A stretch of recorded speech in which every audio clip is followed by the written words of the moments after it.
Hello, my name is Benjamin Patterson, graduate of University of Hartford's Barney School of Business from the class of 2014. If you're watching this video, it's part of my MBA coursework for management and leadership, and I thank you very much for taking the time to listen to this brief presentation. I'm here to go through a couple of different points with those that are fortunate enough to watch this video. I'm sure that I will look at this video 10, 15 years later, and we'll probably have a good laugh about it. And I think that's really the point of this project is for us as MBA students to be able to look back and see what we were thinking way back in the day, and for you guys to kind of benefit from our collective and shared experience. So I thank you very much for just taking the time to take a look at it. We're just going to walk through a couple of points, really talking about myself, which of course, if you know me personally, is not a difficult thing to get me to do, and further, kind of walk you through where I've been, kind of my values, where I stand in terms of being a leader, things that I have reflected on, which I want to offer to you in your own career development. So I appreciate your time, and again, Benjamin Patterson, class of 2014, originally from Atlantic City, New Jersey, came to University of Hartford in 2010, it was just, candidly, the most fantastic experience of my life, just putting that out there, and was very, very active, and just so blessed and fortunate to have been part of such a great group of people and colleagues, and a tremendous opportunity for me. Growing up, for myself, and I think that this plays into an article that we delved into our course, I did not have the easiest upbringing, had a lot of different struggles personally to work through, split households, candidly, excessive bullying, personal injuries that I came through, and the biggest takeaway for me was not to become a victim, as one of the articles that we've gone through talks about, and to have clarity from those situations and to reflect on them. What went wrong? What was important to take away from that scenario? And once I had a lot more clarity, that I knew, one of the values I think that I really derive from it is that I am resilient, I'm entrepreneurial, I'm here to bull through. You will not find someone who works harder than I do on a given day. I get up early, I stay up late, I don't miss a thing, and I'm very much on top of myself and my priorities and my schedule. And my early development showed me that I had that resiliency. And so when I came to college, the work really came naturally. It was just a matter of how much I was going to put on my plate. And I put a lot on my plate. And frankly, maybe too much at times, but then again, it has paid off, and I'll get into that further. I was very active in the business school and outside in cultural organizations. I was president of several organizations, one being a wonderful, wonderful organization, Alpha Epsilon Pi. It's a Jewish fraternity, which I was just so fortunate to be a part of. Great guys, and and candidly too, there was some a falling out, I suppose, is a good way to put it, and it knocked me down. And I think that being able to understand what I could have done better as a leader in that scenario is something I still reflect on. It's something I still think about and analyze. Some things you can or can't control. This one in particular, I think, and one of the points that I'm going to make later is you have to remain humble. When you're in an organization and you are one that is full of a lot of different personalities, you have to be able to temper yourself. And even if your peers do elect you to a leadership position, you've got to keep within yourself and understand that you're there to serve everyone else. And that was the big takeaway for me, that I was focusing more on the future rather than what was right in front of me. And sometimes I suppose a regret is, not focusing more on the people in the organization. I also was very big in Hillel, which is another Jewish organization, which I think really, for an organization that focuses on a religious sect, one in which had a lot of opportunities for me to very formally direct the organization. I think the students that I worked with is very rewarding, and I would say pretty easily that they benefited from that experience, very much so. And I was very proud of the work that I did with our Hillel, which I know is still a very strong organization. Was also my last semester of college. My best friend and I, Andrew Bombard, who I still keep in very close touch with. I know we both work long hours. We started the Gamma Iota Sigma fraternity. If there's anyone in Gamma Iota Sigma right now, hi. I'm one of your refounding fathers, I suppose, if you want to put it that way. But it was a wonderful opportunity. Literally my last semester, we ended up working with the dean and Professor Costello very closely, along with Dr. Lashkari, the head of the department, to bring this organization back, and ended up getting just a wonderful output. And it really showed me, how to be given resources and just get something up and going. We had we understood the value proposition, really. People want jobs, people want to network with others, and people want a really great organization behind them. And that's really what Gamma Iota Sigma offered. And honestly, I don't want to say it was my biggest accomplishment. It was my biggest accomplishment in the business school, I would say, from something that still is standing and I know is still there. In fact, 2 days ago, or 2 or 3 days ago, I was at the university. Today's November 19th. I was there for an event, and I know that Gamma Iota Sigma is still active and is doing well. So, certainly, at bare minimum, I want to, if there's ever anyone in Gamma Iota Sigma or otherwise that wants to talk to me about insurance, which I'm gonna get into next, I'd be happy to do so.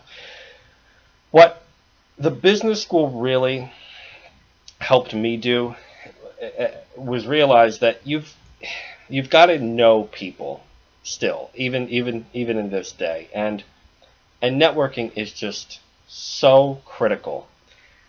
And for me, someone who works in insurance, around my junior year, I didn't really have a formal career development plan. I knew I wanted to, ultimately go into management one day. I know that obviously Hartford is a big insurance heavy city, I guess, and I guess everything just happens for a reason. And I guess the story is, I was sitting in Insurance 210, Introduction to Insurance, I believe is the name of the course, with Dr. Costello, wonderful professor. And she was going through the list of, I think it was top 10 property and casualty insurers in the world, or at least domestically, at least I should say. And she was saying, Travelers, the Hartford, and whatever. And then she said, oh, and Chubb. And hey, guess what, everyone? I know someone over at Chubb. They just emailed me and said they're looking for an intern. Everyone else left the class. Of course, I stayed behind. I knew this was a good opportunity. Was somewhat familiar with the organization, and took a chance. And the next thing I know, I was interviewing and interviewed successfully. I know that it was a strong candidate pool, and candidly, difficult to get into that organization. And was just so blessed to be able to do so. In fact, I was actually out this morning around town and actually ran into the HR manager who hired me at that organization, and the first thing that came to mind was I need to thank her, and it's just such a wonderful organization to be a part of. And really, nothing was handed to me. I worked even just folding letters. I was there to serve them and to show them that I meant business, and worked on some great project teams and just networked with as many people as possible. And ultimately, I was blessed to have an offer from them to do something that honestly not many people my age get to do, and that's to be a part of a claims organization. Chubb being probably the top claims organization in the world, uh, but also to do a type of claim that I was able to use my business knowledge and acumen to handle, which are known as professional liability claims. They're basically business disputes that allege negligence.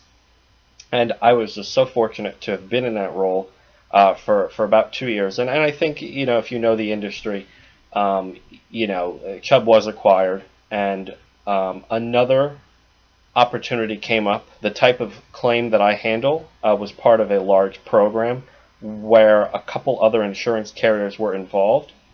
And networking for me, I got very, very close with some of the other folks at some of the other insurance carriers in the program. Of note, my now current company, Hanover Insurance, where, again, it was a fantastic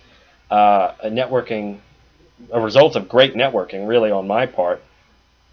Had developed some good relationships with the folks over there through handling the claims, and they could see that, I kind of knew what I was talking about, which is important. And one thing led to another, and it just felt like the right opportunity for me. And so far, I've been at Hanover for 11-19 for it'll be almost 3 months, and I have absolutely no regrets, and it has just been a great opportunity for me. And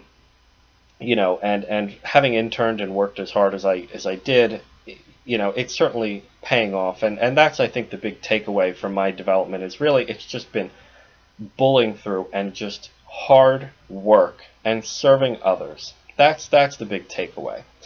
And that leads right into my next point about my own leadership values and beliefs. You have to lead by example. That's first and foremost. Leading by example means, to me, doing your absolute best to take charge.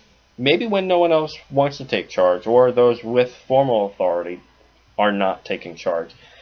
But it's about also understanding that you need to serve others. And furthermore, in doing so, you need to develop a subject matter expertise at the same time. It's very important to, for me at least, these are you can take it for what it's worth. This is what has worked for me. Is it able to be translated? I think these are very replicable things. But the reason that I really like working in insurance and doing what I do is because people need insurance. It is socially productive. Without insurance, people would not wish or be afforded the opportunity to take risk. For me, I handle, like I said, I handle professional liability claims, which are claims involving negligence. Sometimes, as a nice way to put it, these claims can be frivolous, to say the least. Sometimes there are very legitimate claims that obviously people have been injured, and we are there to compensate them. The issue here is that the policyholder is faced with this claim, and they oftentimes, this might be their only claim they ever have in their entire professional career, and I am their point of contact to help them through the entire process. And for me, it is just so rewarding when yes, the insured maybe messed up or did something wrong and caused some sort of injury, and that it's gonna have a financial impact directly. These people, our policyholders, might not even be able to pay their deductible, for instance. And knowing that, and being able to work with the other parties involved to come up with creative solutions to reduce the financial impact and to talk it through, I think, is really what's most important. And doing so in good faith. Being there when people have problems, to me, is just the most responsible thing for me to do socially, because Without me, these people could face a claim that could run them out of business. And then what happens? Then they lose their home. They lose their ability to put food on the table. You know, there's just so many different things that could be impacted here. And for me, I love it. It's just my passion. But anyway, moving on, talking about, well, what do I do with this? And what are some of the things that I wish I had done differently? To be honest with you, I have no regrets. And I say that with an absolute straight face, because I know myself, and I know that people, you could waste a lot of, I don't want to say waste, because reflection is very important, but you need to be able to stand by your decisions. And your inability to do so often weighs heavy on your future endeavors. And so I would offer that you should have no regrets as long as you take the risk in the first place. The decision to talk to someone or not talk to someone, you could have a regret not talking to someone about a networking opportunity. But if you talk to them, and then maybe it doesn't ultimately work out, fine. But you miss 100% of the shots you don't take. For me, one of the things that, you know, I was always looking ahead and thinking about the future. I do wish that I had focused a little bit more on the present tense when I was in college. Not to say that I didn't take risks, but I think that sometimes it affected the relationships with the people that I worked with. I think more or less probably in social organizations, and honestly, I wish I'd had probably a little bit more fun in college. I goofed off a little my freshman year, but I think my sophomore, junior, and senior years, I pretty much hit the books as hard as I could, worked more, just unbelievable hours. And I think that parlays into my recommendation section. Yes, you need to network. You never know where you're going to find an opportunity.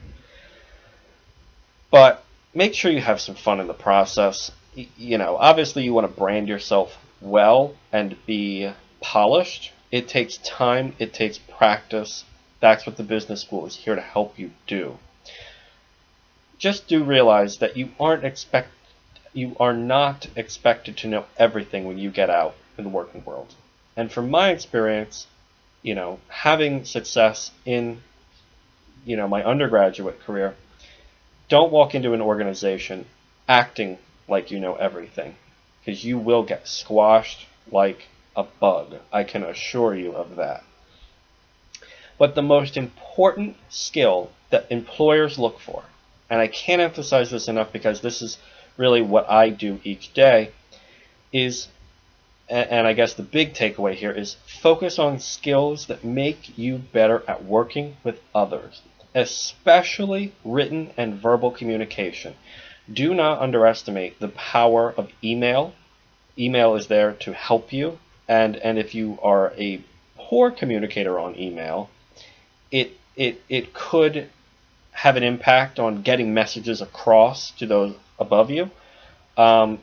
You just need to be very strong in that regard. And especially verbally, I know that one of the things, obviously we can all talk, but it's about the message and the tone and the audience. For me, I was in an organization that, a nice way to put it, you were not supposed to speak out against management is a good way to put it. And candidly, I wish I had known that socially that was not acceptable. Every organization is different, though. And for instance, in my new organization, I've actually had to warm up to the idea of actually opening up to management about things, because I've just been so, Ben, you really shouldn't say that type of approach. And people that know me know that I'm not afraid to speak my mind. And it's been an interesting development area for myself. But anyway, we're running here close to about 20 minutes. Again, big takeaways. Get out there. You miss 100% of the shots you don't take. Think about building your people skills more than anything. And really just, have some fun in the process. It can't be all hard work and no fun. It does make Jack a dull boy. Again, just super thankful for taking the time to watch this. I hope this was useful. And please, feel free to connect with me on LinkedIn. I'm still very much around, and I'm working right in the Hartford area, and would certainly be more than happy to ever, if needed, lend a hand in any way. So thank you again, and appreciate it. Take care.